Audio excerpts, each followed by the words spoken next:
Yeah, so good morning everybody, and sorry for this hour at 8:15, but that's the lecture time they gave me.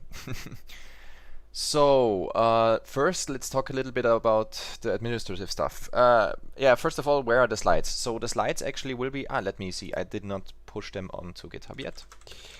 The slides will be on GitHub, if I actually push my commit there.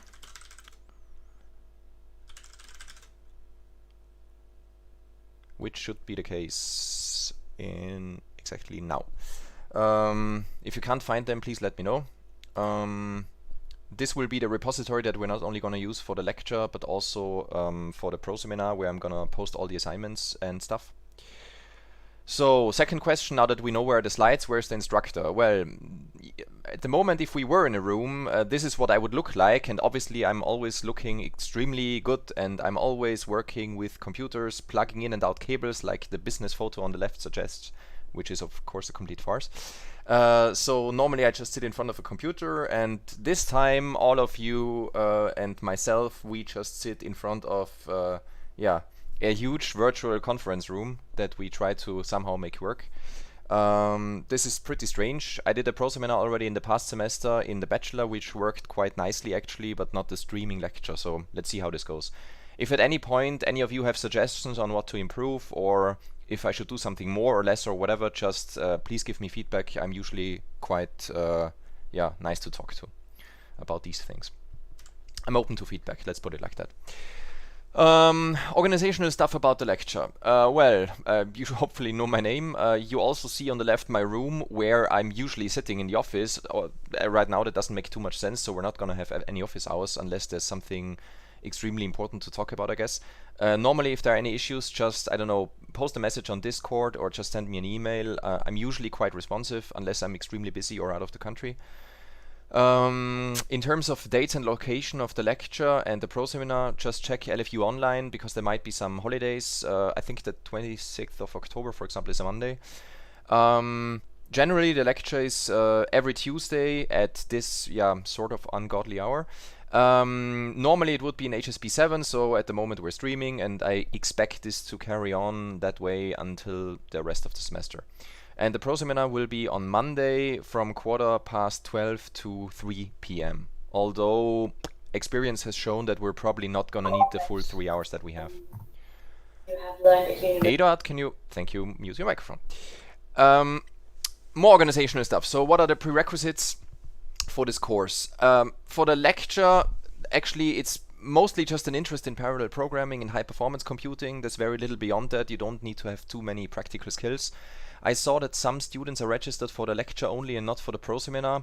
Not sure that makes sense, because I mean, you have to do some work anyway, and why not take the pro seminar with you as well in terms of ECTS points if you need them. But I'm also not sure whether you can get grades just for a single course of a module and not do the full module, but that's not my department, so you have to check the curriculum or ask Anna-Maria Scheiring or our Dean of Studies.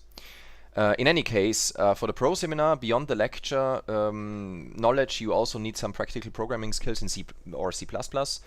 Most of the exercise, or actually all of the exercise I think that we will do, can be done in C, so you don't have to program C++. Of course, I'm not going to stop any of you. If you want to do any, if you want to hand in any solutions for the assignments in C++, be my guest. There are a few things that you have to worry about with the programming models that we work on. Whenever they become too important, I will mention them, or I will try to mention them, but I'm not going to restrict you to anything specific, except that it has to be C or C++, because if you start programming, I don't know, Go or whatever, it will not be too useful to other students that don't know the language. And because of Corona, I ask you to have a working headset or a microphone or anything similar. And as Eduard has just prominently shown us, please try to mute your microphone when you're not talking, especially if there's background noise. If you have a flat chair or something with other people, and if there's noise around, let's try to keep the audio as clear as possible. Language-wise, well, it's gonna be sort of English. I mean, we might... Actually, I think we have a few participants who do not speak German, so it's English anyway. Every now and then I might drift off into a little bit of German, but usually I don't, so let's hope that works. In terms of content, It's going to be general concepts on parallel programming and its special characteristics and its issues. Concepts because I want to talk not about something specific that you do in C or C++ or anything similar, but actually that applies to any programming model or any programming language that is doing parallel programming or distributed programming. So we will be using mainly MPI, which I will talk about mostly in the next lecture to introduce you to MPI, show you what it actually is and what we use it for. But most of the concepts that we discussed here can be applied to any of the alternatives to MPI. It's more about the general concepts, not the actual implementation or the actual library for this model that we're going to use. There are countless others. So there's OpenMP, which we're also going to hear a little bit about, 1 or 2 lectures, I guess. OpenCL, CUDA, Intel Thread Building Blocks, Silk, pthreads, and so on and so on. Pthreads you already know from operating systems, for example. And we're not going to touch too much on those, but most of what we talk about can also be done with any of those. Regarding grading, this is usually where people start to listen. For the lecture, there's no mandatory attendance, obviously, so you can also go back to sleep right now if you want to. But not everything I say will be on the slides. So I try to keep the slides quite short and quite clear, because they're not supposed to be reference material for learning really, but they're sort of reference material to listen to me talking. And those are conflicting objectives. So I'm not a fan of putting 20 pages of text on a single slide. I know some people do, I don't. There will be video recordings. You can also just listen to the lecture later on, but you will not be able to ask questions live and so on. So if it's possible for you, just try to be here. There's gonna be a single written exam on February 2nd, I think, according to the schedule next year. It's gonna be a normal exam, like most of you should know. So it's gonna be multiple exercises with multiple points, and it's gonna be a standard grading scheme where you have to reach at least 50% for a positive grade. And because of COVID-19, because we live in strange days, it could be online, it could be on another day, it could be in another room, I have no idea. So let's see how this goes, especially for the exams, because for the exams we can't really choose when or where we want to have them. We get room assignments and also date assignments. If I can come up with a really nice mode of doing the exam online, I might just do it online in OLAT. I don't know, we'll see. It doesn't really change too much for you in terms of what you have to study. It's going to be a written exam anyway. It's not going to be an oral one. So that should be good. In terms of grading the pro seminar, well, there's going to be weekly assignments pushed into the same GitHub repo where you will also find the lecture slides. I really allow and encourage teamwork. So it would be nice if you could pair off into teams of, say, 3 people maximum. Because later on, also in your work lives, whatever you want to do after finishing your studies, you will have to work with other people in the same department. And unless you create or you found your own company where you work alone, you will have to work with other people, whether you like them or not. Actually, when studying, you have the possibility of choosing people that you like most of the time. In any case, I like that. I allow it because it makes exercises easier. It makes it easier to talk about the problems, to find different solutions, to find bugs or segmentation faults in your implementation even.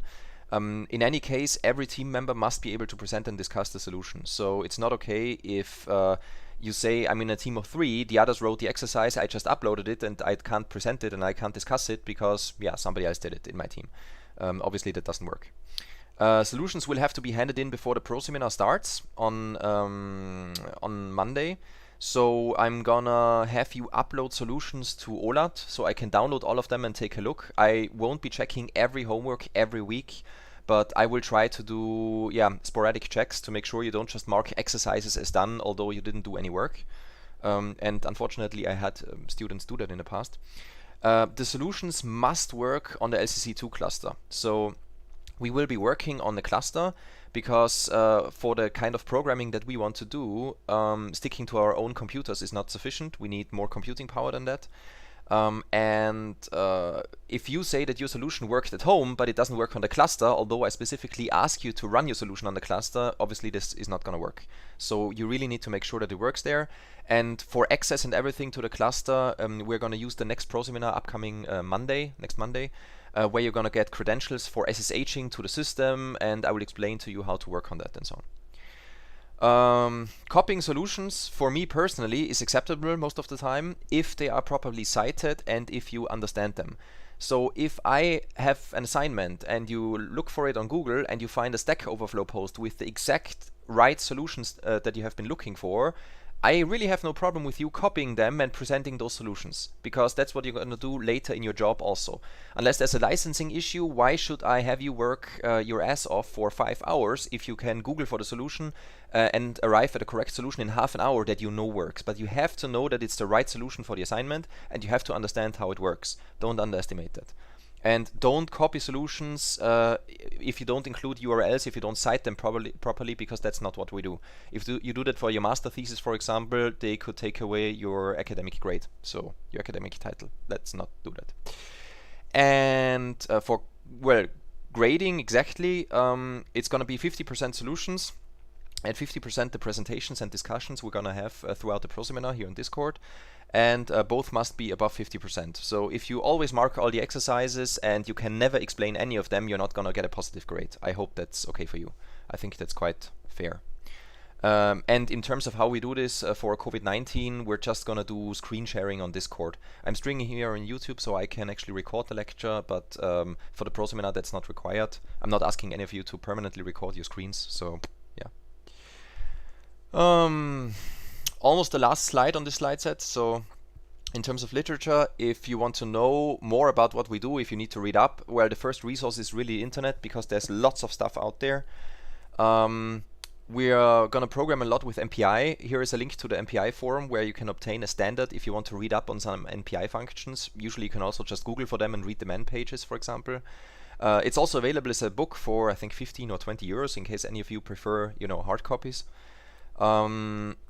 Of course, Stack Overflow, Google, all the other resources that you use that I might not even know about.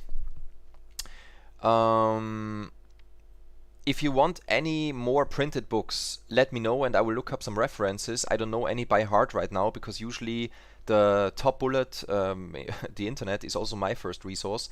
But there is obviously a ton of books in terms of parallel programming, because it's quite old. So if any of you need some, just let me know. Yeah, a little bit more detail about myself. What do I do when I'm not teaching? I'm a senior scientist at the Research Center for High Performance Computing, so the Forschungszentrum Hochleistungsrechnen at the University of Innsbruck. And our purpose is that we aid researchers at our university in developing and optimizing parallel applications. So I'm working a lot with physicists, with chemists, with climate researchers that have applications that need more performance, but they don't scale well enough because those people did not study computer science, so obviously they don't program or implement algorithms as well as we do or you should. So we help those, and I'm formerly a member of the DPS group of Thomas Fahringer, but Thomas Fahringer is also heading the Research Center HPC, so it doesn't really matter too much.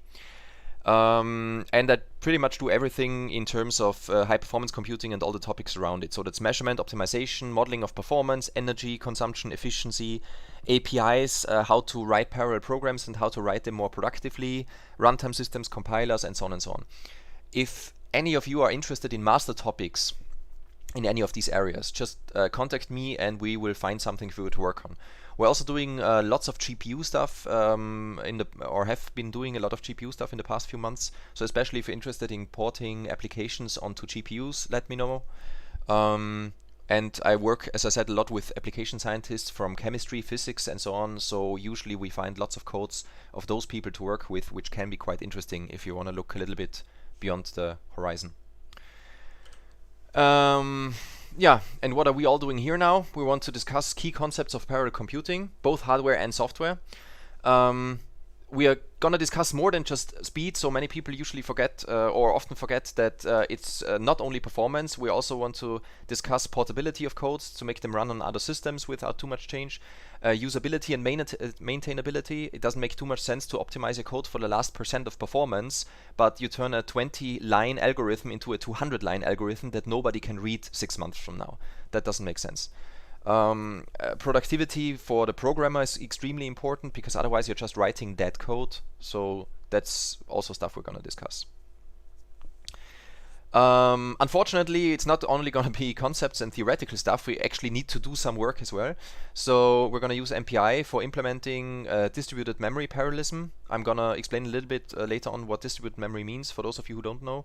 And as I said before, we're going to use LCC2 for our experiments, which is the machine that you can see on the right, at least part of it.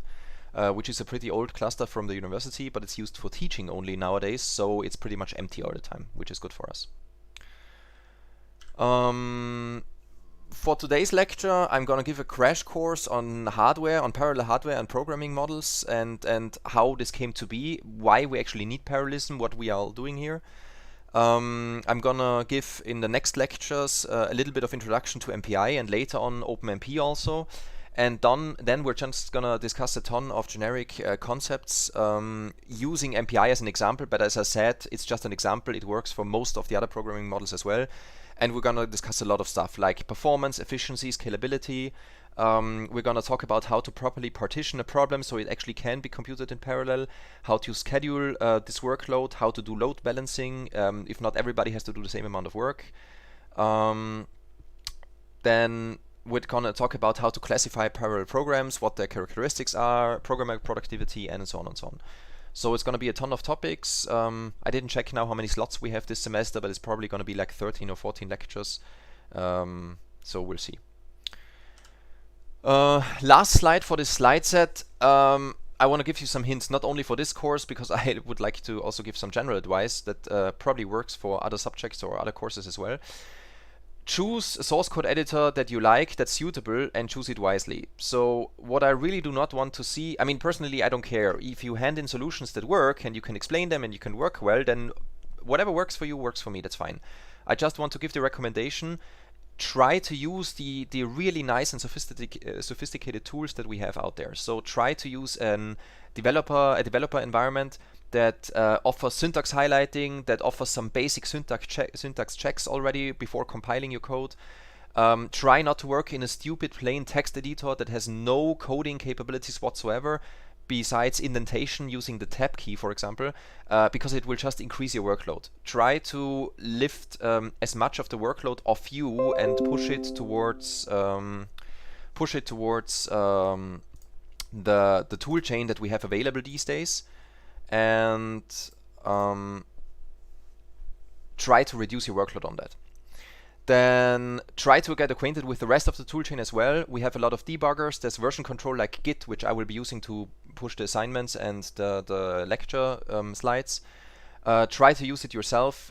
There's a reason that people invented those tools, and they're really, really handy. So we're also going to talk a little bit about debugging parallel programs, which can be a huge mess. And as always, use common sense and sanity checks. So whenever you get results from your program, please don't just report them to me going like, this is so the program says the answer is 42, so it should be 42, even if 42 doesn't make any sense whatsoever if you think about it for a minute. I will give some example later actually today, what I mean by sanity checks, but don't just stupidly copy-paste numbers. Think about whether that actually makes sense. Okay. In terms of administrative stuff, that's everything. I will probably just give it half a minute to see if anybody has any questions so far.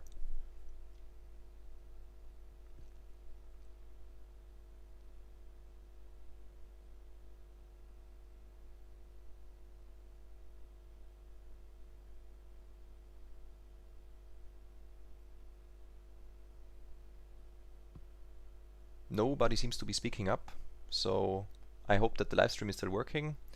LGTO95 is typing something. Let's see.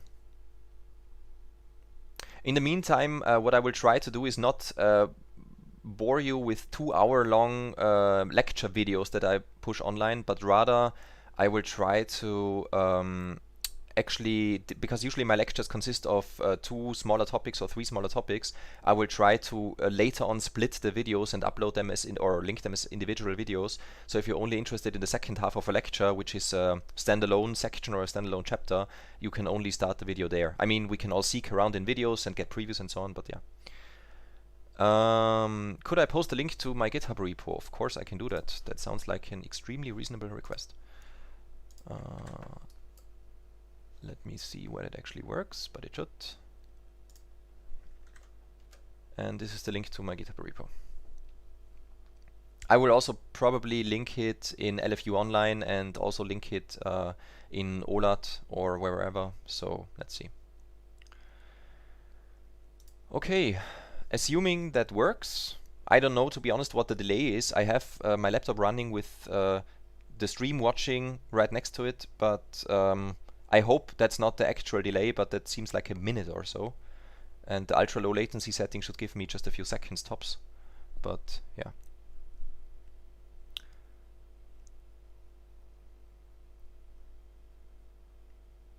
Also, doing the lecture streaming is quite strange for me also because I don't see the reaction. So usually I like to joke around a little bit and not take myself too seriously. I don't get your reaction, so you could just think that Philip is making a fool of himself.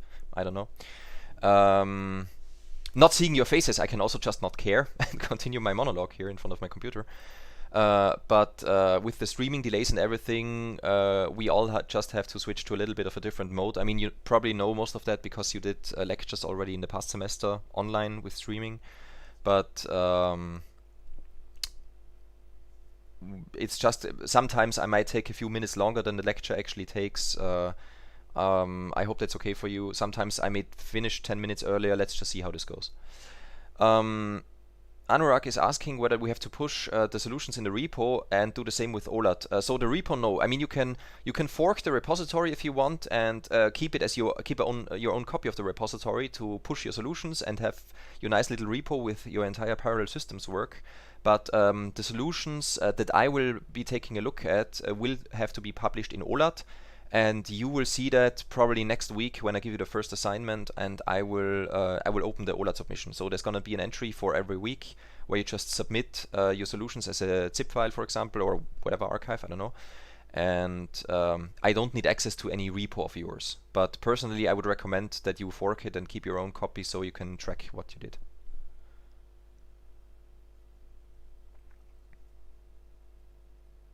Okay. Streaming delay can't be too long because this seems to work quite well. Okay, then let's move to the next presentation. So this is gonna be, as I already advertised, a little bit of a motivation and crash course. So the first lecture is going to be quite easy today. It's not going to be too much theoretical stuff. It's going to be lots of pictures, lots of how do we actually do this, why do we do this, and so on, just to get you all going on the topic. And we're going to dive into the more boring theoretical stuff in the next few lectures. What am I going to talk about today? Well, first of all, what is parallelism? Why do we actually need it? I'm going to talk about applications and problems that we tackle with parallelism. I'm going to talk about the three walls that are quite famous in parallel computing and why they are required and that actually led to us having parallelism. Then I'm going to talk about examples of parallelism in hardware. So we have hyperthreading, multi-core, many-core systems, multi-CPU systems with clusters. There's something called NUMA, which most of you might not know about yet, but I will explain. And I'm also going to talk a little bit about parallelism software. So we have task and data parallelism. There's something called Flint's taxonomy, which people like to apply to computer hardware, but it also applies to software. Shared and distributed memory programming, and so on and so on. I should mention that some of you might have taken the OpenCL course, say maybe 2 years ago in the bachelor. So a little bit of the stuff is going to be repetitive because obviously parallel program is parallel programming even if you use a different model, but the most basic concepts are still the same. Please try not to be bored. And some of you might have done a bachelor's course last semester with me or one of my colleagues learning OpenMP, so it also might be a little bit repetitive in that regard. But most of you probably did not do the bachelor's course, so I will try to keep the lecture as it is and not try to do completely new stuff and remove subjects or topics that those of you who didn't do the bachelor's course did not hear about, because I don't think that makes sense. So, in general, what's parallel computing? Well, the point of parallel computing is to do multiple simultaneous computations in order to speed up solving an overall problem. And the simultaneous and the speed up, those are two quite important. So, there's a difference between parallel and concurrent computing. You have to be careful because people like to change terminology every now and then. So when I talk about concurrent computing, and your other talking partner seems, I don't know, estranged or confused, then just try to precise what you mean by concurrent or what you mean by parallel. In general, what I would like to say is that simultaneous computations means that you actually have instructions that are being processed by the CPU at the same time.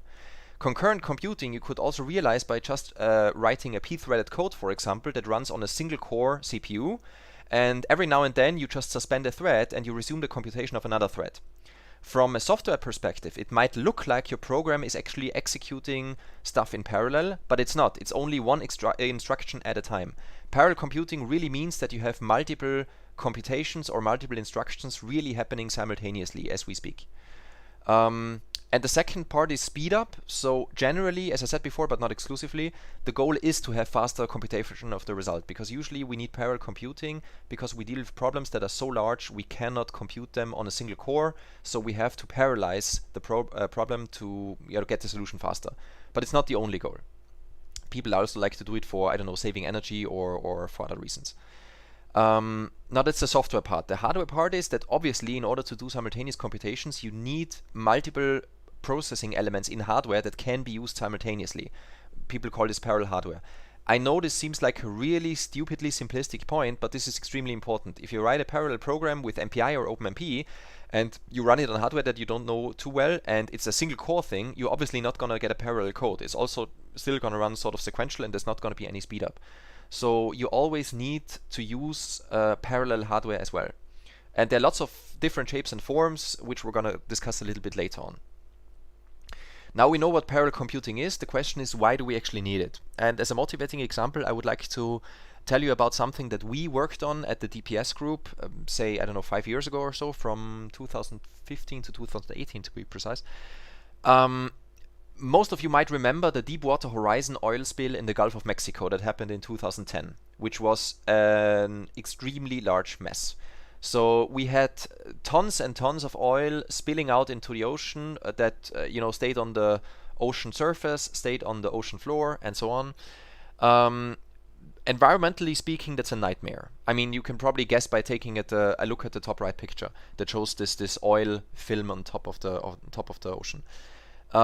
Now, there are research projects, for example, one carried out by IBM that we collaborated with in this case, to simulate the propagation of oil. So you actually we already sort of figured out the math to simulate and to model where oil is going to be. If you tell me the wind direction and the wind speed and the way waves are moving and the saltiness of the water, the temperature of the water, and so on, people actually have models that can compute quite precisely how oil is going to progress on the ocean. This is quite important because there are actually containment ships that can contain the oil and reduce the effect on our environment. The problem is ships are quite slow, so you need to tell the ships to move to the important locations before the oil gets there, because a ship only can go, say, 25 or 30 knots maybe. That's not too fast. That's a top of, say, 40 kilometers per hour. For this, you need faster than real-time simulation. If I know that in 1 hour oil is going to be somewhere and it takes the ship 3 hours to get there, it doesn't make sense. Say, for example, that it takes oil 20 hours from the source on the bottom of the ocean floor to reach the ocean surface, and it takes you 3 hours of simulation time to compute what happens in 1 second in the real world. Then it takes you 30 years of computing time to simulate the entire spill, for example. That doesn't make sense. If I know in 30 years what happened, or say I know in 2040 what happened in 2010, that's quite interesting for research, but it doesn't have any practical applications. So this is why we need parallelism. We need to speed this up. This is not the only problem. I selected several more applications here. On the left, for example, you see a visualization of air turbulence caused by the nose landing gear of a Boeing 777 airplane. That's quite important because you might think, okay, why do I need that? First of all, the landing gear causes air turbulence, which slows the airplane down. And this is something that airplanes actually use for slowing down for landing. So they have a very specific point when they actually extract the landing gear or extend the landing gear because they use it to actually slow them down from the quite fast speeds that they use while traveling in air in order to get on the ground on a shorter runway. So we don't have to build runways that are 10 kilometers long. But it's quite important to know before you build the airplane how much air drag this landing gear is going to cause. How do we do that? Well, we try to simulate. Also interesting feature is that when they lose power, airplanes are required to be able to extend the landing gear without power just by using gravity, for example. And you use the air drag to actually lock the landing gear in place, just using the air drag that you get when you travel at 300 kph, for example. All of this needs to be simulated because you can't just build 50 different types of landing gears and test them on an airplane. That's way too expensive. You test 50 of them in the computer, and the 1 or 2 most promising ones you actually build, you mount on an airplane, and you only test those. Saves you lots of money. The second image shows an illustration of solar winds that hit the Earth's electromagnetic field. So the sun is always sending out charged particles, which we call also solar winds. And Earth's magnetic field is keeping them from reaching the surface of the Earth, which is quite important because they could do a lot of damage. Whenever they reach lower regions, you can see them as northern lights, for example, in the polar regions. So those will be these greenish or reddish colors up in the sky at night. It's important to simulate those to figure out what happens with our electronics if we have a solar storm, for example, where more charged particles are bombarded at our planet, and what happens when they actually reach the surface. And there's a story, for example, I think in 1860 or something, when they started to build more telegraph lines, there was a solar storm that was so strong it actually induced electrical power into the telegraph line, and the operators sitting at the end of the line were actually hit with an electric shock, and the paper that sort of printed out the message that people were sending started burning because of that. I don't think the lines back then took too much damage, but electronics nowadays are much more fragile than that, so we really need to know what's going on. And we use parallelism and simulation for that. And the image on the right is quite simplistic. It's the weather forecast of our ZAMK Institute that's providing the weather predictions for today at 12 o'clock in terms of temperature. So in Innsbruck, it should be somewhere between, I don't know, 5 and 10 degrees. Weather forecasting is not too difficult in terms of the math behind it, but it's extremely compute intensive. So again, if it takes you a full week to come up with the prediction what the weather is going to be like in 3 hours, that's not useful. You need the prediction in 1 hour so you can publish it on the website and let people know whether they should, I don't know, take out their umbrella or they should not. And the last example that I want to give is something that I think has been stopped now or will be stopped later this year or next year probably, which is the SETI at Home project. So SETI is short for Search for Extraterrestrial Intelligence, and the story goes like that. Back in the 90s, there was this there still is the Arecibo telescope in, I think, Puerto Rico, that collected, at least in the 90s, 350 gigabytes of data. Nowadays it's probably much more. And in the 90s, 350 gigabytes was lots of data. There was no single processing cluster or supercomputer that people were able to pay for that could compute all of this data per day. So you had 350 gigabytes of signals coming in every day, and you only had processing power, say, for 10% of that maybe. So people used to store the signals on magnetic tape, put them in a shelf, and go like, yeah, maybe in 30 years we will be able to see what happened 30 years ago. What they did is they wrote a small program that can analyze little chunks. So they divided the data into 350 kilobyte chunks. The program they wrote was actually a screensaver for ordinary people like you or myself to download and have the computer analyze this data whenever it's idle and not doing any useful work. And this way, they got thousands of people to participate across the entire planet, and they were able to actually not only analyze the data, but analyze it redundantly multiple times in case a computer had some miscomputation or something. And this is regarded as one of the largest supercomputers back in those days, because it was distributed across continents, and everybody with a laptop or with a computer, with a desktop PC, for example, could contribute. Small movie detail, in case the image on the top right looks familiar, this was used as the setting for one of the last scenes in James Bond GoldenEye, I think, from 1995. And another really nice movie, which is Contact, a science fiction movie with Jodie Foster and David McConaughey, or however you pronounce his last name. Good movie, I can recommend it. Anyway, back to the topic. Let's talk about parallelism in hardware. Why do we actually need parallelism? Why do people actually build parallel hardware? Because it's quite complicated, it's not fun to do, but still we need it. This figure shows you the microprocessor trend of CPUs. So every column of dots is gonna be a single CPU, and it's classified in terms of number of cores, typical power, frequency, and so on. So let me just try to get a laser pointer here. And this column here, for example, which is probably 1979 or something, represents one CPU. This was the number of transistors for the CPU. This was the frequency. There's no blue dot because the single thread performance is not known. They only started benchmarking a little bit later on, I guess, or the data got lost. Who knows? Typical power consumption and the number of logical cores. And this is important because what you see here is that back in the 80s and the 90s, there's been sort of a steady increase of the frequency. It was quite easy to increase the performance of hardware. Hey, we have a CPU that clocks at 500 megahertz. Let's just make it 1000 megahertz, so it's probably twice as fast. What you see, however, is that in the mid to late 2000s, this has stopped. So back in 2003 or 2005, you could buy a CPU with 3.6 or 3.8 gigahertz, and it topped out at that. It didn't get any faster. Nowadays, we even have CPUs that are a little bit slower compared to the top we already reached, but you see we do not have any CPU that reaches 10 gigahertz or say 20 or even 30 gigahertz. I will tell you later why this doesn't work. We cannot build CPUs that clock that fast, or at least we cannot do it feasibly. Similarly, you see the blue dots here, which is the single thread performance of a CPU. So that's the performance you get out of a single core on your processor. And while that has not slowed down as fast or as extremely, you see that it's still slowing down somewhat. You have a steady increase, almost a linear growth of sequential performance in the 90s and in the 2000s, and now there is sort of a flattening of the curve. At the same time, you see also that the power increased from the 90s to the 2000s, but again, also the power seems to sort of still increase a little bit, but it's also starting to flattening out, which is one of the huge problems, because power and heat dissipations is one of the biggest limitations when we talk about how much performance you can put into a single chip, into a single processor.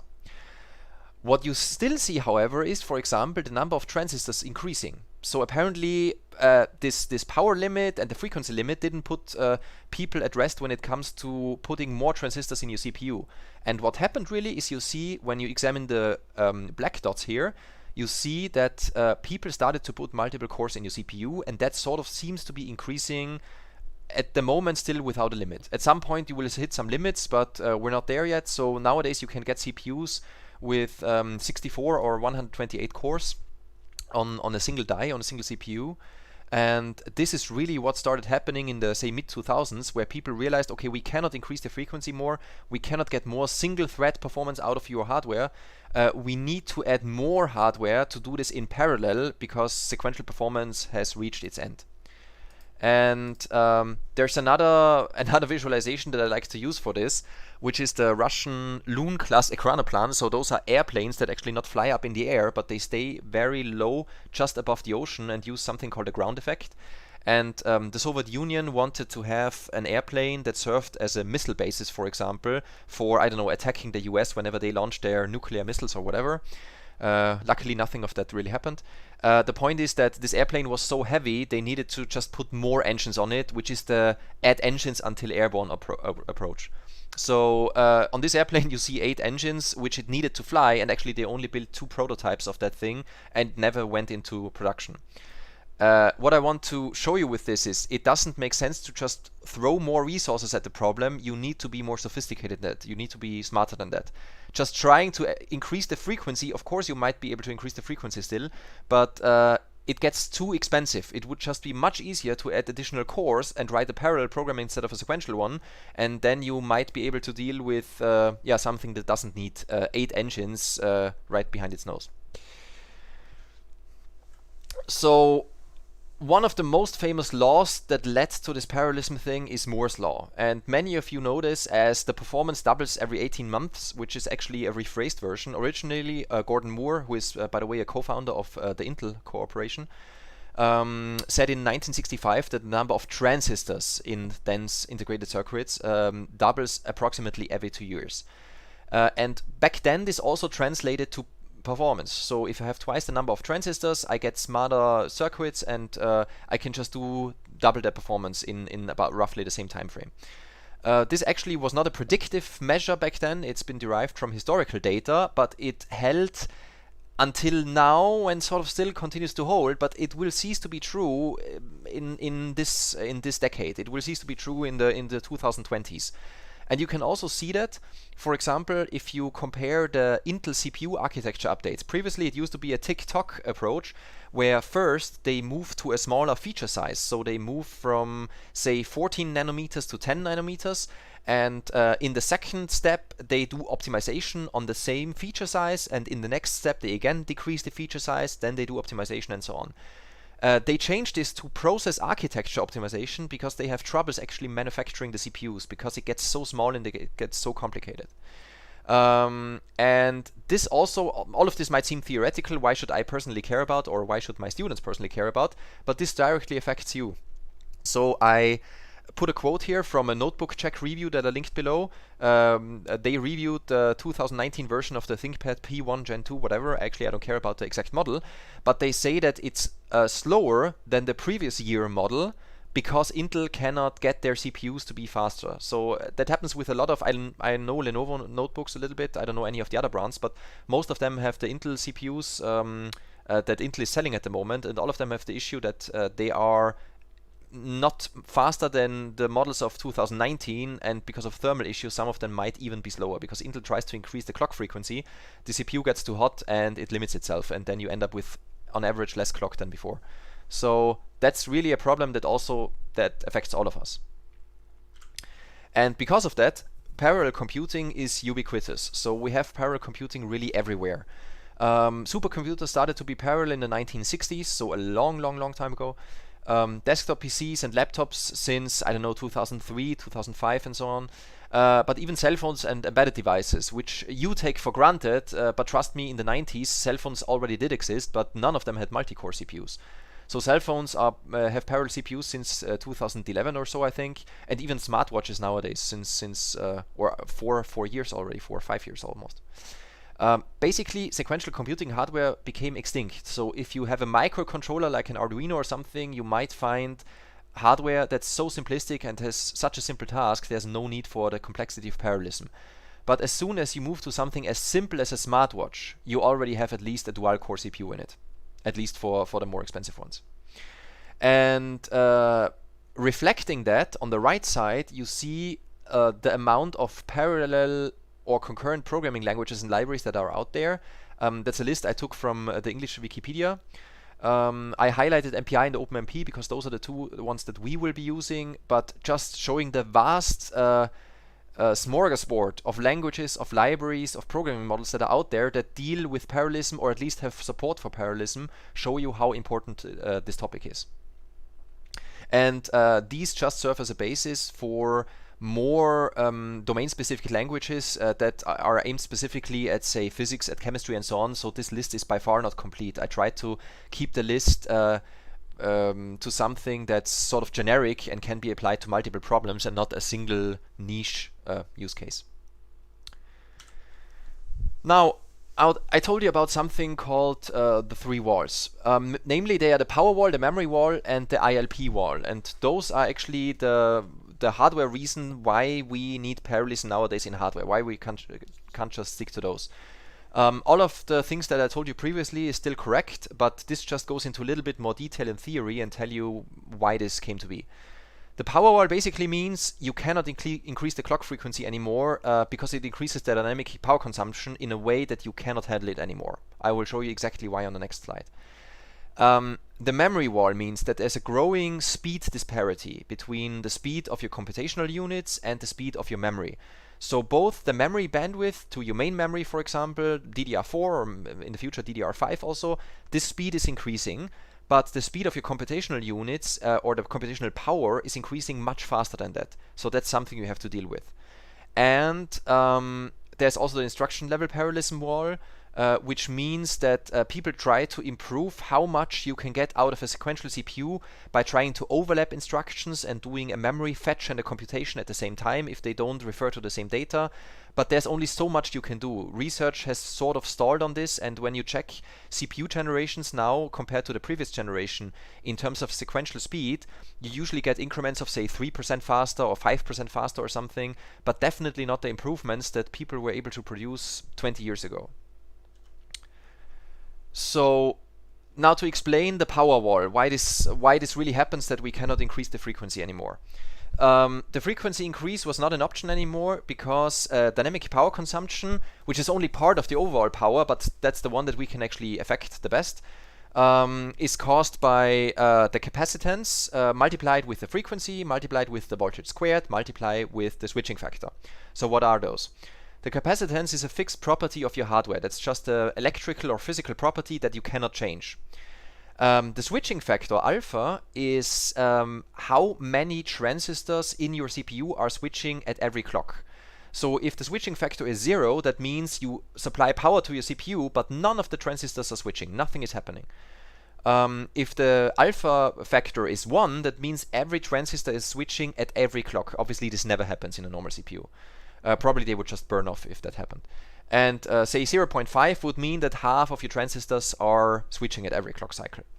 That's also something that we cannot control in hardware because the switching factor is, or we have only limited control over in hardware, because that's something that you control with software. The switching is caused by your software executing on the CPU.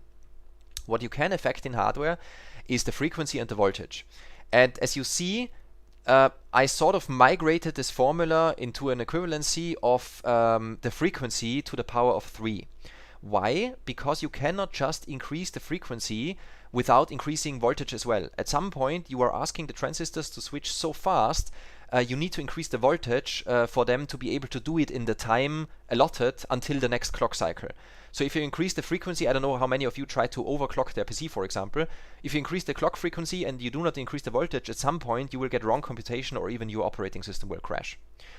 The problem is those of you together, those two together, will arrive at a cubic formula, which means if you increase the frequency by a factor of 2, you roughly end up with a power consumption increase of a factor of 8. Obviously, that doesn't work for very long. And this is the main reason why we do not have CPUs that clock over, say, 5 gigahertz now today. I mean, we have like 4.5 or 4.6, which is already pretty high because they're trying to play all the tricks that we can. But it will not go much more beyond that until we figure out a completely different way of building computation hardware. Now, you can try to sort of mitigate that by increasing the number of transistors. And you could say that decreasing the feature size allows to keep the same area. So if I decrease from 14 nanometers to a 10 nanometer process when manufacturing CPUs, that means I can put more transistors into the same area because every transistor will get smaller. But the problem is the power consumption and the heat dissipation still increases because of that. And you cannot run everything at the same time. This is called dark silicon. You have multiple units in your CPU for the cache, for example, for doing computation, for doing integer computation, floating point computation, and so on. And you cannot power on everything on your CPU at the same time because that takes too much power. Part of this is also already evident. I don't know how many of you know that. CPUs have so-called vector instructions, which Intel, for example, likes to market as AVX. And if you use AVX instructions properly, you will get a really large speed up. So you can achieve a speed up of a factor of 4, a factor of 5, or a factor of 8 on the same CPU without using additional cores or whatever. We will have a lecture later on vectorization. The problem is, as soon as you use AVX instructions, your CPU clocks at a lower speed than it normally does because so many transistors are involved that it cannot handle the power increase and the heat increase. That's the main reason why it's now instruction dependent at what clock your CPU is running at, which is a pretty strange concept because 10 years ago that was not there. Whatever your program was executing, you could still run at the same frequency. And people also like to call this, or this was established as the Denard scaling law, which means if I keep the same area, so I do a feature reduction and I do many transistors, whatever, if I have the same area, I have the same power consumption. And the problem is that this is no longer true. This started breaking down already in 2005. So this does not help us. We need some sort of distributed computing. We need a larger area to sort of spread the computation in order to be able to dissipate the heat somehow. This is visible, for example, in this performance figure, which shows the performance of the top 500. So the top 500 is a list of the fastest supercomputer worldwide. This list is released twice a year, every June and every November. And it provides very interesting data that you can use to analyze and build statistics on supercomputing and HPC and trends and what's happening. And this, for example, shows that the NAR scaling breaking down, say at around 2005, if I, again, take a laser pointer, you can see that there's a small bump in the green line here, in the green dots, which is the sum of the performance of all the 500 supercomputers. So these dots are for every year twice the performance that you would get if you take all the 500 fastest supercomputers worldwide together. And then you have the brownish line here, that's only the number 1, and then you have the bluish line here, which is the slowest one. And because the ratios might seem strange, it's because the figure is given in logarithmic scale on the y-axis. And what you can see is that the linear approximation of this line would continue beyond the point of where we are now. This started breaking down here. And we have the first gap here, sort of, at 2007, 2008, and then again at 2012 maybe. This is because people were able to delay the NAR scaling with economics and switching to different hardware and so on. But in 2013 or 12 or so, it really hit us, and you can see that we no longer achieve the linearly predicted performance that has been holding throughout all of these years. So throughout decades, it used to be correct, but it's not anymore. And this shows us that with everything we do at the moment, we are starting to hit really a wall. There's another really interesting thing that I want to show, which is actually two things, a video and a photo. The photo on the left shows the VSC3, which is, or was the fastest supercomputer in Austria, or at least the fastest scientifically or academically used supercomputer. We don't know what the military has, so who knows. Anyway, the important point here is that what you see here is that the entire machine, the entire compute board, is actually embedded in oil, because oil has a much better heat transference capacity compared to water or compared to air. So people came up with the idea of just submerging the entire compute board and all the compute boards in tanks of oil, letting the oil circulate, and that's really, really efficient cooling. And efficient cooling is important because of all the power that goes into a supercomputer, up to 50% could be used just for can be used just for cooling the machine, and only the remaining 50% are actually used for powering the machine. And this is so important that people actually come up with the idea of submerging a computer in oil. The military probably has supercomputers that don't work at night. I don't get it. I don't know what you mean by that, Alex, but maybe I'm just not awake enough for that. Can you precise what you mean? No worries, it was just a bad joke. Okay, a bad joke. Yeah, don't worry. This is probably not the joke is bad, but rather myself. Anyway, this is the one thing. The second thing, which I think is a really nice motivating example, is this video. I think desktop audio is working as well. I hope so. And I will reduce the volume because it's quite loud and it's playing this really nice 2000s music. What the people from Tom's Hardware are doing, they're comparing Intel and AMD CPUs by taking off the cooler while playing, I don't know, Doom or Quake or whatever they are playing in the background. And Intel CPUs back then had something called thermal monitoring, which means that CPU checked its own temperature. If it got too hot, it just started clocking down. It's Quake 3, according to Marcus. Great, thanks for the info. And AMD CPUs did not have that. So what happens with two of those Intel CPUs, there's a second one, a Pentium 3, which is extremely old.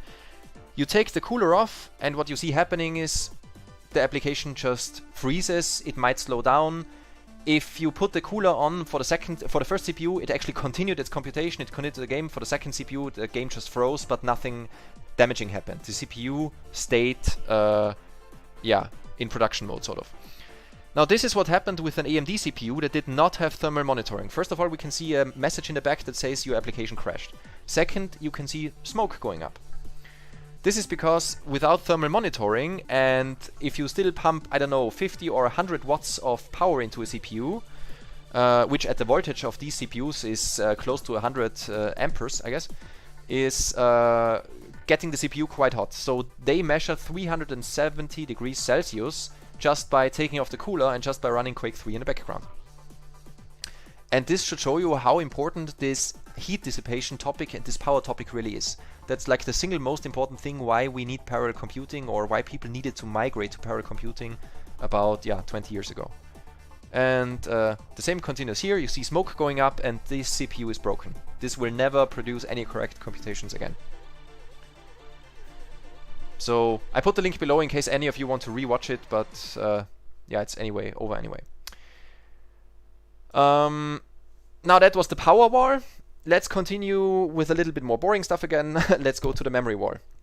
The problem with the memory wall is, as I said, speed of memory is increasing, but it's not increasing as fast as computational speed. This applies to both latency and bandwidth. So say, for example, you are executing a single integer add operation. This might take 1 clock cycle in your CPU, which, if you clock at 3 GHz, is approximately 0.3 nanoseconds or 300 picoseconds.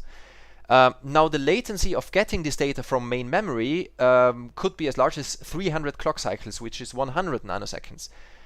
You see there's a huge disparity between doing the computation and getting the data for doing the computation. And the problem is that this used to be much lower, so not the numbers, but actually the difference between the numbers. The relative difference used to be much lower back in the 80s or 90s, and this difference, this gap, continues to grow. So while memory gets faster, it doesn't. The speed increase doesn't grow as fast as the speed increase of the computational units. And this actually led to introducing memory hierarchies back then, like the level 1 to level 4 caches that even we have nowadays. And lately, or in the past 1 or 2 years, high bandwidth memory and even HBM2 and all these things where they try to stack memory modules on the CPU that is doing the computation, because you're trying to minimize the distance the electrical signal has to travel inside the CPU, because you can only have electrical signal traveling at, say, 60 or 70% the speed of light in copper wires. Maybe it's even lower than that, I don't know. There's nothing that gets you beyond that. You cannot just say, hey, now we want to move at 90% the speed of light with copper. This does not work. So, or whatever they use as electrical conductors in the CPU. So this is why they try to move chips and memory as physically as close together as possible, just to minimize this latency caused by the signal propagation delay. And this is interesting for software developers because it changes the way parallel programs are written and optimized.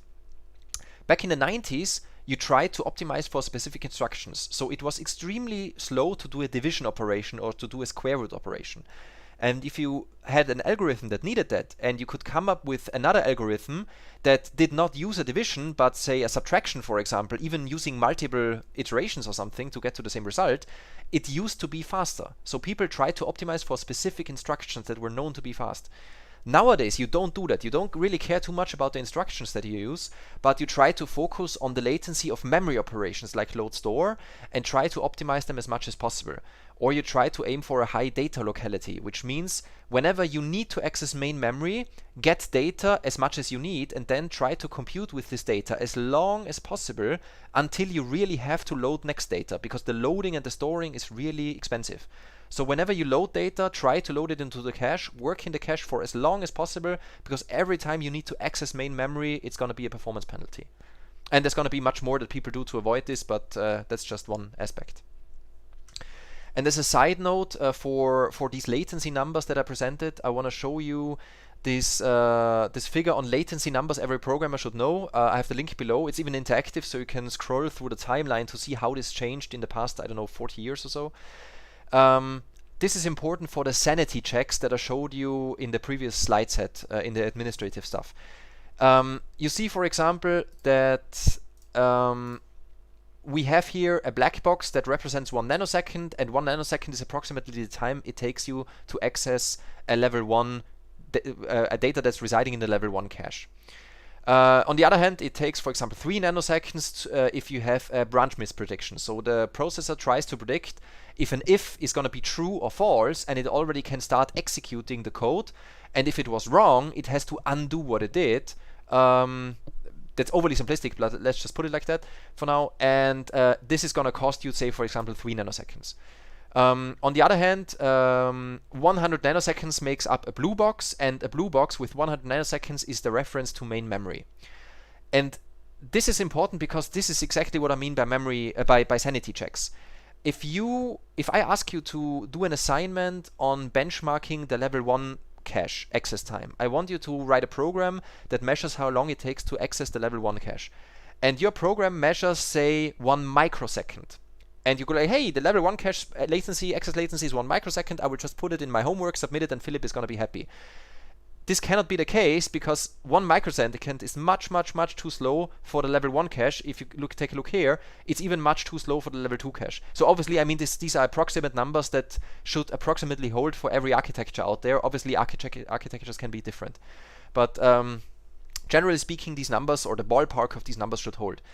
And this is the sanity check that I mean. And vice versa, if I want to benchmark the access time of main memory and the result is 1 nanosecond for a single access, I go like, wow, my main memory is really fast. No, it's not. I'm just measuring the wrong thing. Or the number that I'm reporting is off by several orders of magnitude. Or maybe I'm writing in my program, in my printf or stdc out, I'm writing milliseconds, although it should be microseconds or something. And I simply got the units wrong. So this is pretty important, and this is something that of course you have to know. This is something that you have to learn or read or rather also know by experience. Whenever you get it wrong and I tell you that it's wrong, you start to investigate and to figure out, okay, level 2 is much slower or much faster than I thought it would be. So this is a lot of experience stuff going on here. But don't just always trust the numbers that you get. Whenever you have a computation, a measurement, whatever, don't just blindly copy it somewhere. First think about, can this actually be correct? And if you think you doubt the results, then check. And don't just take the numbers for granted. Also, by the way, do the same for exams. If you have enough time and somebody asks you to do a computation in an exam, don't just, I don't know, underline it or give it a nice frame and say that's the correct result. First think about whether that's actually possible and whether that actually makes sense. Okay, and the last wall that I want to talk about is the ILP wall, the instruction level parallelism wall, because instruction level parallelism is omnipresent. So this is something that used to be the responsibility of compiler and processor designers, which is quite nice because software developers don't have to care about. You just know for a fact that if you program your code and you compile it with GCC or Clang or Visual Studio or whatever, it just works, and your CPU will execute the produced binary because it also just works, and it will be quite fast because they put in pipelining, for example. They put in superscalar execution. They put in out-of-order execution. So they can reorder instructions in the CPU if these instructions do not have any dependency between themselves. So there's register renaming, which is something that the compiler can do. There's branch prediction, which is something the processor does. Prefetching, which can be done both in software and in hardware, and so on. And all of these measures are sort of aiming at trying to get more instructions to execute at the same time without any high-level parallelism. So none of these use multiple threads. None of these use multiple cores or hyperthreading or even multiple CPUs or any of that. This is really just what a single core in a CPU is doing, or what your compiler is doing when compiling the binary. The problem here is that while all of these are really smart and we are really lucky to have all of those measures, there's this law of diminishing returns, because people are sort of hitting the wall here of what they can do, or they already hit the wall in the past. In the 80s and 90s, maybe they didn't know about out-of-order execution. Nobody thought of the idea, hey, those instructions do not have any dependence. If I can do the second one first and that gets me, I don't know, the result faster, let's just do that. Nowadays, all of these roads have been taken, all of these paths have been taken, and we are running out of ideas. It gets increasingly difficult to get a high utilization out of a single modern processor core, making it as fast as possible and using all of these features at the same time without causing the thing to overheat. So that's a real issue. And to summarize, we have the power wall, we have the memory wall, and we have the ILP wall, which are optimization spaces that people were able to navigate previously and improve the performance in those spaces. and we almost reached the limit on all of those. Obviously, I could be wrong. It could be that next year somebody comes up with a really smart way of doing things, because that's how research works. Proving people wrong is part of the game. But mostly people are quite sure that we need entirely new approaches to further increase performance. And we needed that already 20 years ago, and 20 years ago the solution was parallelism. Just put multiple cores on a CPU or multiple CPUs on a main board, and there will be more performance. The bad thing is this makes us software developers very sad, because now we actually have to give a rat's ass, and now we actually have to work on this. So all these improvements back then, the memory improvements, the frequency improvements, you just run your code on the new CPU and it will be twice as fast because it clocked at twice the clock frequency. Now with parallel computing, we actually need threads. We need to write our algorithms in such a way that you can produce parallel computation in order to make use of the resources available. And that's work that we have to do, unfortunately. And this entire topic even hit the general media back then. This is an excerpt from the New York Times, May 2004, which this huge news, Intel's big shift after hitting technical wall and so on. The people that followed the more technical media back then already have known this for years, that this thing will come and this thing will hit us, but it even managed to hit the general media. Okay. Now, away from history, let's move to what actually parallel hardware architecture looks like. And I don't want to represent here any specific hardware. This is obviously something fictional, but whether it's a CPU, a GPU, ARM-based, x86, whatever, they all follow mainly the same approach. You have a CPU with some caches. It could be a single cache. It could be multiple caches. They could be private or shared for multi-cores that we will see later on. But mainly this is what a single core CPU looks like. You have data that resides in caches. Somewhere behind that is a main memory with fast connection, hopefully. You have a fetching and decoding unit that can fetch instructions, decode them, and issue them. And then you have an arithmetic logic unit and a floating point unit, and they will actually do the integer and floating point computation. Now, if you add hyperthreading, and this is an extremely important point for those of you who don't know, hyperthreading doesn't give you a second core. I know the operating system makes it look like that, but it's not. It's just a logical core for the operating system, and in reality what happens is some of the units in your CPU are duplicated, but not the units that actually do the actual computation, do the actual processing. So if somebody says I have a quad-core CPU because it's a dual-core CPU with hyperthreading, they're simply wrong. And that's also the reason why, by using hyperthreading, you will not get a factor 2 performance improvement. This is not what happens. With hyperthreading, you are lucky if you get 20% or 30%, for example. But this all depends on your workload. So if you have a workload that stresses these fetching and decoding units or whatever they actually duplicate quite heavily, then you will get a performance improvement. If you have a code that's extremely memory bound, if you have a code that is extremely computationally bound because it's only doing integer or only doing floating point, adding hyperthreading is not going to be too useful, and there are even programs that will get slower if you just enable hyperthreading on the CPU and not even using it. Now beyond that, if you actually want multiple cores, there are multi-core CPUs which usually have cores with a private level 1 or level 2 cache. That means the cache is reserved for this core only and not shared with other cores. But there are some levels behind it that are shared among all the cores. In this figure, it's the level 2 or level 3 cache.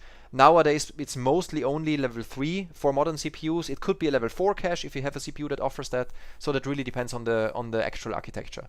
And this is the first time where you really get a duplication of processing power in terms of the computational units compared to hyperthreading.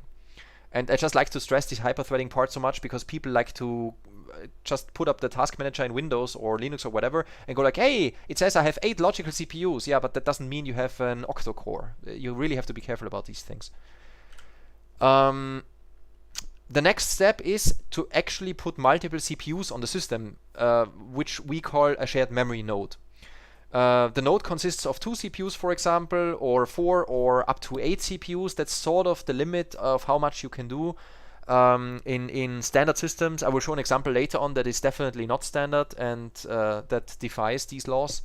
But this is generally what a shared memory node looks like. It's just multiple cores of multiple CPUs that each have multiple cores, in this case with hyperthreading and so on. And the last step you can take, of course, if we have multiple shared memory nodes and we cannot increase the number of CPUs on a node because there's only so much space on the main board where you can put the CPUs, let's just connect multiple main boards via the network and call it a cluster. We have in this case 4 nodes. They're all connected via, I don't know, could be some fiber optics cable, could be Ethernet, could be something else, could be Wi-Fi, hopefully not because it's too slow and too long latency, too low bandwidth. And that's what we call a cluster. And you might already see I kept all of the text of the figures in there, all of the fonts, and it gets quite small to read, and that's part of my point. These things get complicated really fast because at some point, if you work on a cluster, you work with a program where you have multiple processes that communicate over the network. Each of those processes runs on one CPU and has multiple threads. You need to communicate between the CPUs, you need to communicate between the cores, you might want to use hyperthreading or not, and then I'm not even talking about vectorization, prefetching or something else. Doing parallelism on all the levels, on all the layers, and trying to get, say, 90% of the peak performance out of your system is really a lot of work, and it gets really, really complicated very fast. And that's sort of also the point of the figure on the right. And this is still a really, really simplistic representation. It also gets more complicated because we don't have just a simple, like I showed before, all-to-all network connection. It would be nice if it worked that way, but it's very easy to connect 4 computers by just putting network lines from one computer to the remaining 3 and call it an all-to-all graph. A fully connected one, but that's not what works if you have, say, 1,000 nodes or 10,000 nodes. So here are some examples of network topologies that people actually like to use. For example, there's a fat tree topology or only a tree topology, depending if the backbone has higher bandwidth than the links going to the extra nodes. You see here multiple nodes that are connected to level 1 switches, and the switches are connected via fatter, so higher bandwidth connections to the level 2 switch. And this is quite common for supercomputing where people like to connect multiple nodes that way. The second figure shows a 2D mesh, which is how people like to interface, for example, multiple cores in a CPU nowadays, although you could also build a supercomputer like that, obviously, where you have just a 2D mesh, but the problem of this topology is that it's really fast for accessing your neighbor that's right next to you or left next to you or below you or so on. But going to the other edge of your supercomputer takes a really long time and involves all the nodes on the way. And that's why people like to complicate it a little bit more by, for example, creating a 2D torus, which you see on the right, where you even connect the edges, so the borders of your supercomputer. And in reality, people do not only build this in 2D. So a torus is really a network topology that people use in supercomputers, but they don't use it in a 2-dimensional way. They actually build a 3D or a 4D or a 5D torus or something like that. And that's what people then like to use for building actual supercomputers that scale up a lot. Now, when we talk about forms of parallel hardware, people like to differentiate between multi and many core, although this is like almost like big data or something like that. People like to talk about multi and many core, and nobody really knows what the difference is and what they mean. Personally, I would like to think about it that way. If you need to think about how those cores are connected, if you care about whether it's a ring bus or a mesh network or whatever, I want to call it many core because it means there are so many cores, I actually need to care about these things. And I want to call it multi-core if I have so few cores that I don't really care how they are interconnected, because there's not going to be too much difference between the longest and the shortest delay that can happen. The other people that you talk to might come up with a different definition. I don't know that there's been a generally accepted definition of many-core, multi-core. Some people just say, like, if it's more than 16, let's call it many-core, whatever. There's also vectorization, which I didn't talk about, which is also a form of parallelization, but we will have a lecture on that in a few weeks. And there is the big topic of NUMA, which I will show you one slide about because it's quite important. NUMA is an acronym for non-uniform memory access, and it's quite important because in shared memory nodes that we are going to work on also, you have multiple CPUs, and these multiple CPUs are connected to multiple memory modules, but you can access any memory location from any CPU as long as it's on the same node on the same main board. But just because you are able to access any portion of the main memory doesn't mean that it comes at the same cost. It doesn't mean that it's the same speed. And this is hidden, unfortunately. Because you just access it, everything works nicely, you get bad performance, and you don't know why until you figure out that one element of your array is in one memory module, and another element of your array is stored on another memory module. And then you run into performance issues. Usually these are called cache coherent NUMA, so CC NUMA, because you don't have to care about who loaded what memory and whether the cache line is invalid or not. All of this is done in hardware, and all of this just works most of the time. But again, you don't get the same performance. You only get correctness on all of those systems, but you have to care about it if you want performance. And if you care about what your hardware topology looks like, there are several tools out there that can analyze your system and show you a textual or graphical representation. For example, the lstopo command of the hwlog library. But we will talk about NUMA more also later in this lecture. And just so I mentioned them also, I want to talk a little bit about accelerators. There are GPUs, both from NVIDIA and AMD. They try to beat each other every year in terms of performance. Right now, we're releasing the RTX 3900 or 3080, 3090. We actually tried to get one in the office. Of course, we didn't because, yeah, they were sold out in 1 second because NVIDIA decides not to protect its shop against bots. There are also FPGAs from Xilinx, from Intel nowadays, because they purchased the Altera company and they released these Stratix processors. FPGAs are really nice because they're reprogrammable, which means if your application changes, you can just change how your hardware is wired, and then you can do faster computation on those. There are miscellaneous systems like the Intel Xeon Phi, for example. I just mentioned for completeness because Intel actually stopped selling those. Those were many core systems on a PCI Express card. So you had x86 cores, but 60 or 70 of them on a PCI Express card, like you see on the bottom right. Plug it into your PC, and the idea was it's x86, so you don't need to care about a different instruction set or anything. You just run your code, but the performance was really bad, and the product line performed so poorly, they just stopped pursuing that. The problem beyond the Xeon Phi with all of these systems is that you have several issues with that. First of all, you have a different instruction set architecture. Most of the GPUs and FPGAs, for example, are RISC instead of CISC. That means reduced instruction set or complex instruction set.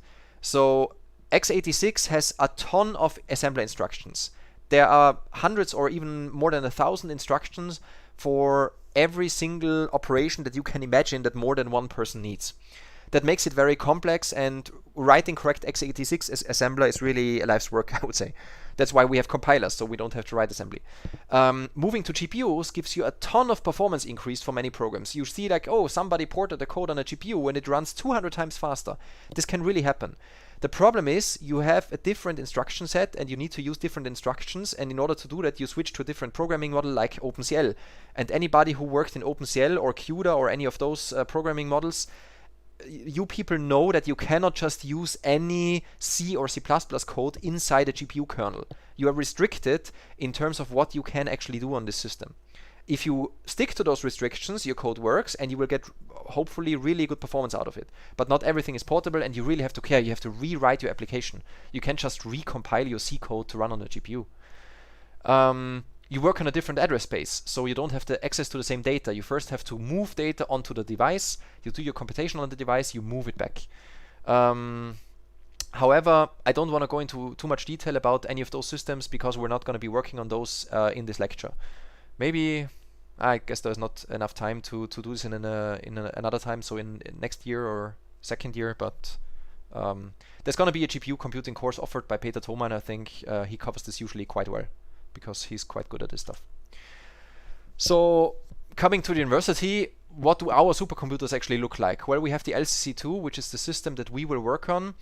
Was originally built in 2009, so it's quite old. Has 8 nodes, or at least it has more nodes, but I think only 8 are online at a time.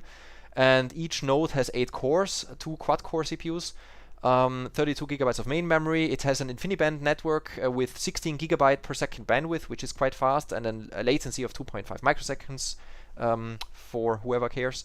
And yeah, because it's so old, nobody uses it except for teaching and training, so it's mostly empty most of the time, which is quite good for us, because then you can actually run your jobs without waiting too much. I will talk about how to use this system and how supercomputers work in general in terms of usability, how you actually execute a program and so on in the next Pro Seminar on Monday. The largest system and the fastest system that we have at UIBK is the Leo 4 system, which consists just over 1,000 cores, which was built also in 2018.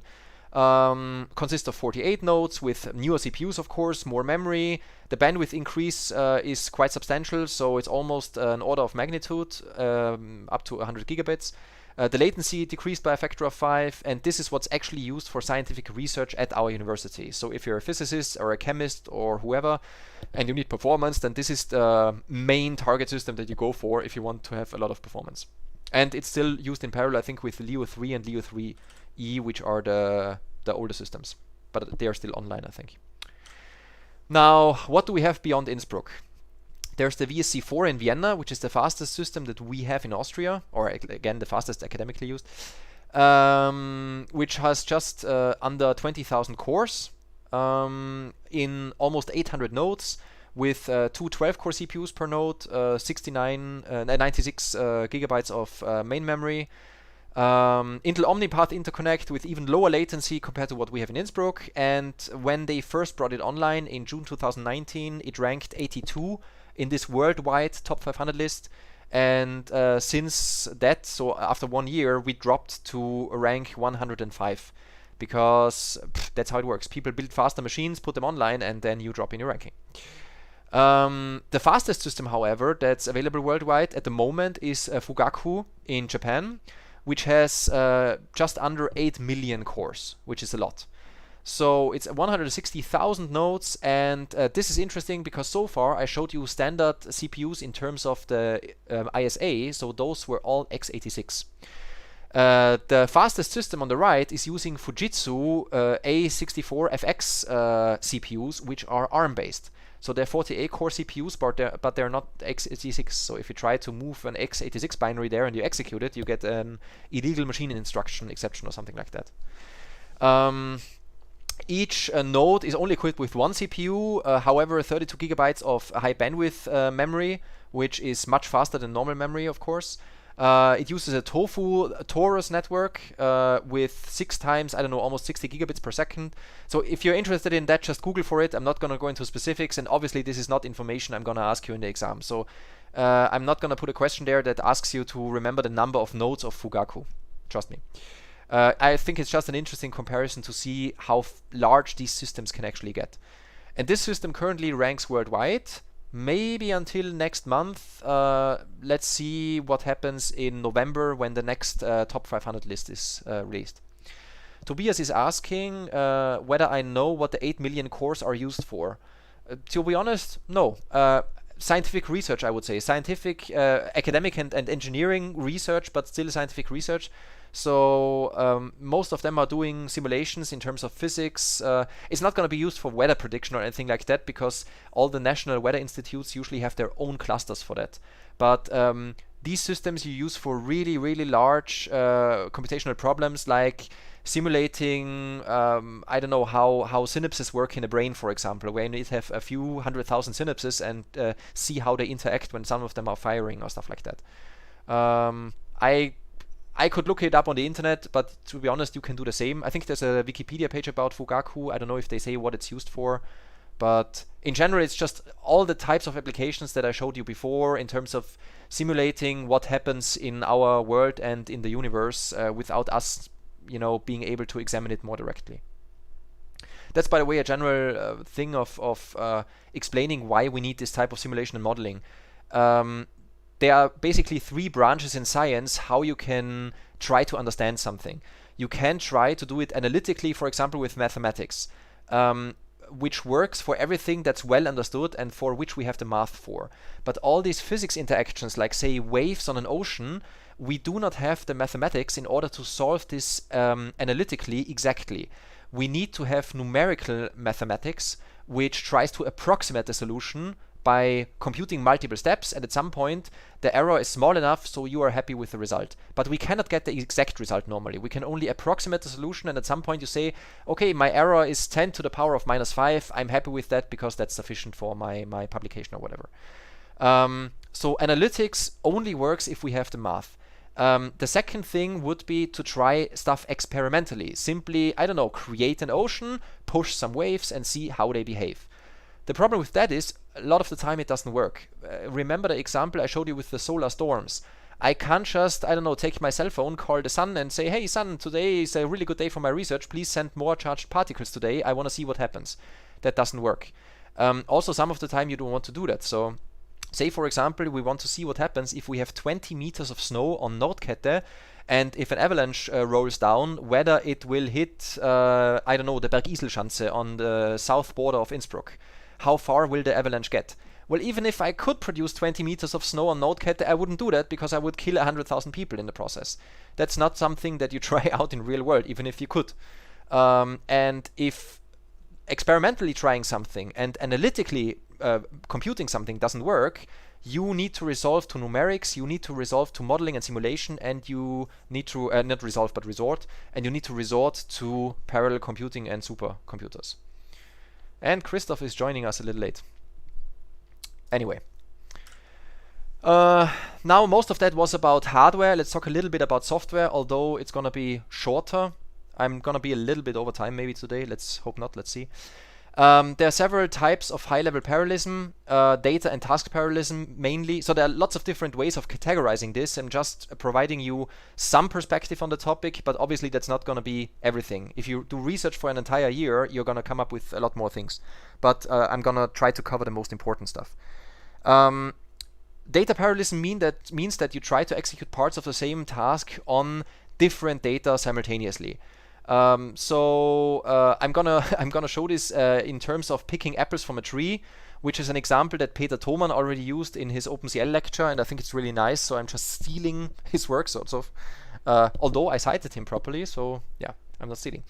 And there's task parallelism, which means that you execute different tasks which within the same problem. And I will give you examples what that means exactly. And for the purpose of this discussion, just consider the work or the task of having workers pick apples from a tree. So the workers are our processing units, the apples are the data that needs to be processed, and the actual work is having these workers do the picking for us. Side note, Marcus is asking, is hyperthreading more useful in desktop applications and is it off for HPC nodes? No, that's a very generic question, so I can't say yes or no. For HPC nodes, normally it's not off, although you will find systems where it's disabled or where people tell you, please do not use it unless you know that you absolutely need to. People don't like to use it in HPC, but usually it's not disabled on HPC nodes in the Wi-Fi or in the BIOS, for example. And how useful it's in desktop applications, that really depends on what you compare it with, because you say more useful. Desktop applications have the advantage that usually they are quite diverse, so in that sense you might be correct, you might be able to get more performance out of it, and people like to use hyperthreading on single core CPUs, or they used to in say 2002, 2003, because they made the CPU feel like a multi-core CPU, and if one application took an entire core, your operating system didn't freeze because there was still the second hyperthread to be able to do some work at least. It's sort of a hardware scheduling thing. But if you come up with a really smart scientific algorithm for your problem that is interleaving integer and floating point computation and memory operations and so on, you might be able to get, say, a 20% performance improvement just by switching on hyperthreading or by using more threads on your hyperthreaded system. So I wouldn't say it's more useful in desktop applications. It's really highly use case dependent. I guess that's not a very satisfactory answer, but that's unfortunately how it works. Okay. Let's go back to data and task parallelism. If we have data parallelism, we have multiple workers that pick multiple apples from the same tree, and they do this at the same time. So we have 4 trees, we have, for example, 3 workers, several apples on the tree, and they all pick at the same time. Now, why is there research going on here? This sounds like a really easy problem. Yeah, but how many workers do you assign per tree? How many apples do you assign per worker? So do you tell the worker just pick 3 apples or pick 1 apple by 1? Or do you try to pick 10 at the same time? Do you have enough hands for that? I know that sounds stupid, but that's really analogies of what happens when you try to implement stuff. What if not all the trees have the same amount of apples on them? What if they differ? Then you have load imbalance. How do you deal with that? What if not all workers pick the same amount of apples? So say you have some workers running at different clock speeds and one worker is twice as fast as the other one. How do you deal with that? Those are all issues that we try to address in this lecture and that you need to address when you work with parallelism. Now, you could also just have multiple workers pick apples from different trees at the same time. Then again, is the question, how many workers do you need? How many trees do you have? If I say I engage 50 workers and I only have 4 trees, that's not economically feasible, right? That's probably a stupid idea. Again, what if not all the trees have the same amount of apples? And do we want nested parallelism? So do we want to have multiple workers per tree, but also dealing with multiple trees at the same time? All questions that you need to worry about. The second form of parallelism is task parallelism, which can be explained by having workers also transport apples to the farm, for example, where you process them and you make some nice juice or whatever.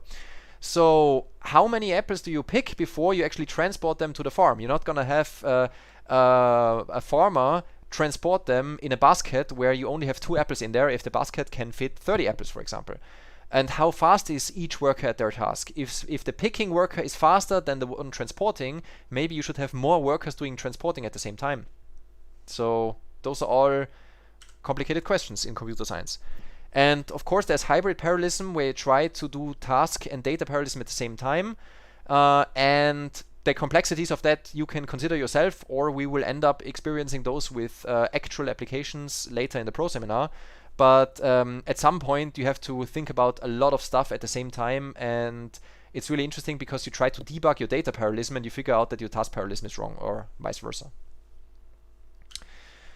So something else that you can use for classification is Flint's taxonomy. It's a classification of computer architectures originally, but it also applies to software, and it's still used today.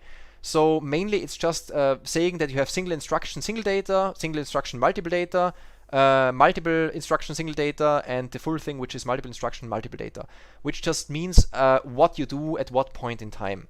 Those are quite easy, but they're quite an important classification when you talk to other people about parallelism, so let's just quickly go through them. Single instruction, single data is really easy. You only do 1 instruction per time unit, and you only work on 1 data unit per time. Those are your basic single core CPUs that do not have any special instructions. Then you have SIMD, which you might have heard before, which means you still have a single instruction per time unit, but you work on multiple data units at the same time with the same instruction. And this happens in full lockstep. So it's not possible for some of the data to be worked on before other elements of the data. So everything really happens at the same time. And those are vector units, for example, in CPUs, like MMX, SSE, AVX, and so on, whatever instruction set you have offered by your vendor, or also GPUs use SIMD. That's why work items in the same warp, for example, are always working in full lockstep, for those of you who did OpenCL with Peter. Next, there's multiple instruction, single data, which is quite rare, and people use it often for fault tolerance or redundancy, for example. Say if a flight computer for airplanes, if the flight computer that's controlling the autopilot is computing a wrong result, your plane crashes, and you don't want to have that. We all have been seeing what happens with the with the Boeing 737 MAX, and that's sort of this problem. Not in terms of computation, but really they only had 1 sensor to rely on when they actually needed to. So what you do is you just put 3 flight computers in there, you have all of them compute exactly the same thing, exactly with the same data, and you do a majority vote. If one of them is producing a wrong result, you know it's wrong because the other 2 are arriving at the same but different result, and you use that one and not the single one that is off. And the last thing is multiple instruction, multiple data, which is a really large class, which basically means you have multiple instructions working at the same time, working on different data, and this includes every multi-core CPU that is free to do whatever it wants, or multi-thread, multi-process software. So say you have multiple P-threads working on different arrays, that's an MIMD code. And sometimes those are subdivided into SPMD, where you have single program, which is sort of like SIMD, but there's no lockstep. So you still do roughly the same operations on multiple data. You don't do it in lockstep, but at the end, all of them did the same operations in the same order. They're just not synchronizing at every point in time. And there's multiple program, multiple data, which just means that you have multiple programs. This could, for example, be a web server and a database server that interact with each other. So you have completely different programs doing completely different work, but they're still part of your overall software that is working to achieve a common goal. And what we work with will be MPI, as I mentioned several times, and it's generally used for data parallelism or SPMD programming, where you decompose data into multiple chunks, and then you have multiple processing elements, in our case CPU cores, do the same work on their own chunks. If you're interested in task parallelism, for example, then check out OpenMP or OpenCL Silk, although Silk support has been dropped, I think. It's still present in the compilers, but it's deprecated, so maybe I should remove it from the slides. P-threads, Intel thread building blocks, and so on. So there's a ton out there. I didn't enumerate all of them. Those are just the most prominent ones. If you're interested in hybrid parallelism, you can do that, for example, with OpenMP. So you can do task and data parallelism with OpenMP only, also with OpenCL. However, you can also consider combining MPI with any of those. This is also what people like to call hybrid parallelism. It's called MPI plus X. So you use MPI for starting processes that communicate between nodes over the network, because MPI is a library that communicates over the network. And within a node, you use threading in order to use multiple cores. And then it's hybrid parallelism, and or actually also it's hybrid if you use MPI with GPUs, for example, having multiple GPUs in a single cluster. People like to use MPI plus X. One of the last classification possibilities before I let you go today is shared memory and distributed memory parallelism. Shared memory means you have a single memory address space compared to distributed memory where you have multiple. So shared memory means a single node.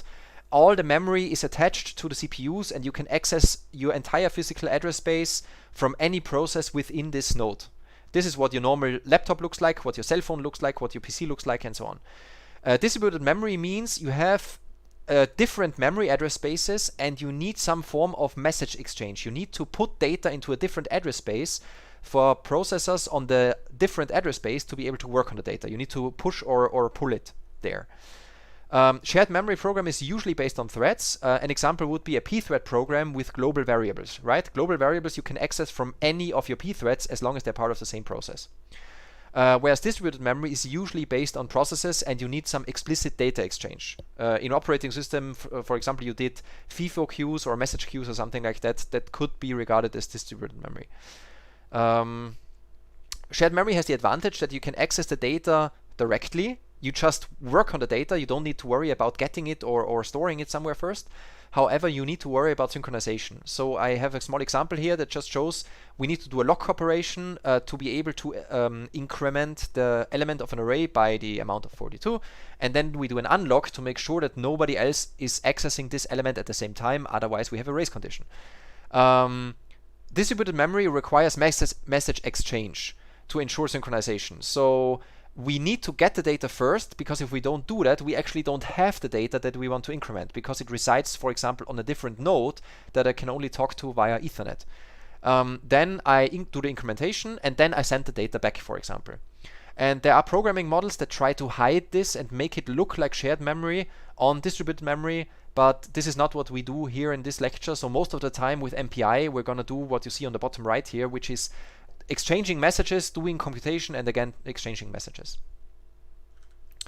Now the implications of that is, for shared memory, you have direct data access, which is really nice, but it hides the access latency. It makes it look like it's really nice and easy. We would just access the data, but at some point it takes, I don't know, 5 nanoseconds, and then it takes 5 milliseconds because the data resides in a different memory module and not in my local cache. That's a problem. Compared to distributed memory, which has the access cost evident in the code, because you see a send and then receive operation in your code. Whenever you see a send or receive, you know, oh, data is copied or transferred over the network. This is expensive. So it's explicit. The communication in shared memory is not very explicit. So you just access data, and the hardware system makes sure that data is transferred with all the cache coherence protocols to make sure everything works. This frequently leads to race conditions. So if you work shared memory, one of your biggest problems is that you run into race conditions where your program crashes, or it finishes seemingly correctly, but the result is wrong. It doesn't usually lead to deadlocks that much compared to distributed memory, because you have explicit communication where you need to tell process A that it needs to send to process B, and process B that it needs to receive from process A. And this normally doesn't lead to race conditions that much, but it leads to deadlocks because your program is just freezing and you don't know why and where it's stuck. So those are the two most common problems for shared and distributed memory. For shared memory, it's just wrong results. For distributed memory, it's just hanging programs. Not all the time, but most of the time. Shared memory has the advantage that you can often do it incrementally from sequential code. I will show you later on how convenient this is. Where for distributed memory, usually it's all or nothing. So you can't just say, I do part of it sequentially and I do part of it in parallel. You need to already start with a parallel algorithm if you want your program to work properly and if you want to get performance out of it. And in terms of the memory that's available, because that was also one of the motivations for having parallel computing, because we need to have more RAM, the available memory scales for shared memory with the memory available on a single node. So if you hit the maximum amount of main memory you can put on a single main board, shared memory stops. It doesn't get you more memory than that. For distributed memory, it's comparatively easy. You just add additional nodes to your network. Obviously, there is some overhead and you need to deal with issues if you reach 1 million nodes, but still, if you want more memory, just plug a few nodes and connect them via Ethernet and you have more main memory available. Now, those are the major categories that I told you about, and those are actually correct. However, there are some exotic architectures that do not follow this pattern, and one of them is the Mach 2 machine at the JK University in Linz, the Johannes Kepler University. It has 1,700 cores, which is about average, so nothing special. It has 20 terabytes of RAM total. If you sum up the amount of main memory of all the nodes, that's also sort of quite average. And it normally has the same components as most distributed systems out there. The special system, or the special property about the system is you can use it as a shared memory system, which means you can actually write an OpenMP application or a pthread application or even a sequential, you can start a sequential process that has direct access to all the 20 terabytes of main memory. And how they do this is they use this SGI NumaLink protocol, which connects the CPU via some network, but the CPU doesn't know that this is sort of a network connection going out of the case to other nodes, and they do cache coherence throughout the entire system. So normally you have these QPI links, for example, with Intel, where you have nodes connected to each other. Then you have memory buses that connect the memory controllers of the CPUs to the main memory and so on. But in this case, you also have special HARP components, which I don't know actually if it's just a good name or if it's actually an acronym for something. And these HARP modules are connected to the CPU via the same bus that connects CPUs among each other. And this is then connected via some proprietary SGI network interconnect to another node that has the same setup and to switches, of course. And they like to connect multiple nodes that way. This is pretty exotic. This is pretty strange to work on. And it's always needed when you have legacy codes that need a lot of memory for working on new modern problems with the old software, because back then you didn't need that much memory. Now you do, but you can't rewrite your code, because trust me, there is legacy software that is, say, 20 years old, consists of 500,000 lines of code, and the main developers are retired, no longer available, did something else, whatever. You need the code, you cannot change it, and you simply try to build hardware around it to make sure that the application still runs.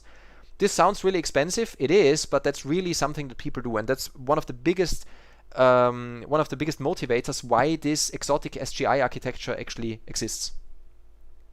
If you want to desperately work on one of those, we can also find a master thesis for that, but they're quite rare. So I guess worldwide you probably have, I don't know, 10 or 20 machines like that in any reasonable scale.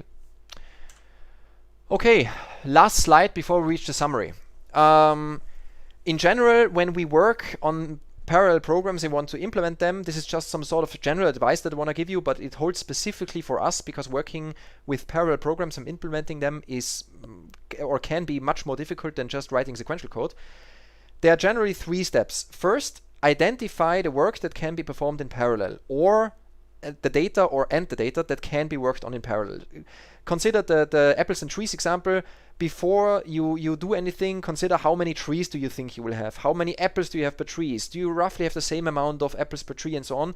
And try to think about algorithms that would fit. Try to think about data structures that you might use and so on. The second step is partition the work and or the data. So think about how to divide this. Do you want to divide the apples of a tree? Do you want to divide the trees and so on? I have some other examples here, just visualizations. If you have a 2D grid, say you want to do the weather prediction of Austria, it's probably a stupid idea to do an equidistant grid with squares that are all the same size, because weather prediction here in the Alps in Tyrol is much more expensive because you need to care about the topology much more compared to, say, Vienna, where the topology is quite flat. So maybe you want to have a finer resolution in Tyrol compared to Vienna. So how do you partition your work and or your data?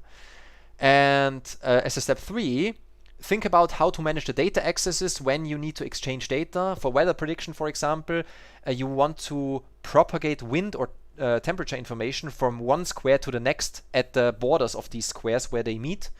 How do you do this communication? How do you do synchronization and so on? However, the most important thing, and I cannot stress this enough, of all of these things is do all of that before you start touching the keyboard and typing the very first character of your source code.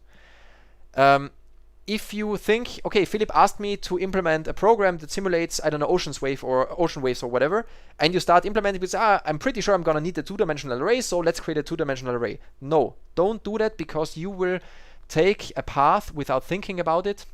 You will cut off alternative solutions that might be better, and you will confine yourself to really messing around in your source code without having the proper overall view of what your goal actually is and what you actually want to do at the end. Try to think about this. You can also take a pen and paper. For some of you that might help. Try to think about what you want to do proper planning, what is the final goal, what you want to achieve. Don't ever lose sight of the final goal. So if you take a small sidestep in terms of optimization, you might realize, okay, thinking about what I actually want to do, that's probably not going to be useful, so I'm not going to waste time on it. Think about the entire thing and try to build a work plan of what needs to happen step by step. And once you think you have a general idea on what should happen, only then start typing and actually implementing the source code. This sounds like boring advice, or this sounds like too much work for really simplistic weekly homework exercises. But trust me, down the road, not only for this course, but also later in life when you work in a company, this will save you a lot of time if you do proper planning beforehand. Okay. So to summarize the lecture, I'm barely not in time. I apologize for that. We heard about Moore's law and the 3 walls, and we know now that parallelism was the only feasible way out of increasing performance. We did not have any other means of reasonably increasing performance to get more out of our systems and to make our software execute faster. We saw types of parallelism in hardware. There's hyperthreading, multi-many cores, CPUs, clusters. There's different network topologies. There's NUMA that we have to worry about if we care about performance and so on. And we talked a little bit about parallelism in software. So I told you what the difference between data and task parallelism is. Flint's taxonomy, which mostly applies to hardware, but you can also apply it to software without any trouble. And I gave you the main characteristics of shared versus distributed memory programming.